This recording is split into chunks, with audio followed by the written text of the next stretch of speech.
पिछले पहर का सन्नाटा था, तारा तारा जाग रहा था। पत्थर की दीवार से लगकर आईना तुझे देख रहा था। बालों में थी रात की रानी, माथे पर दिन का राजा था। एक रुखसार पे जुल्फ गिरी थी, एक रुखसार पे चांद खिला था। ठोड़ी की जगह जगमग शीशे में होंठों का साया पड़ता था।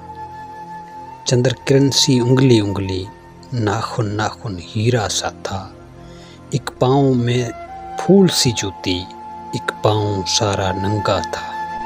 तेरे आगे शम्मा धरती थी, शम्मा के आगे एक साया था। तेरे साये की लहरों को मेरा साया काट रहा था। काले पत्थर की सीढ़ी पर नरगिस का एक फूल खिला था।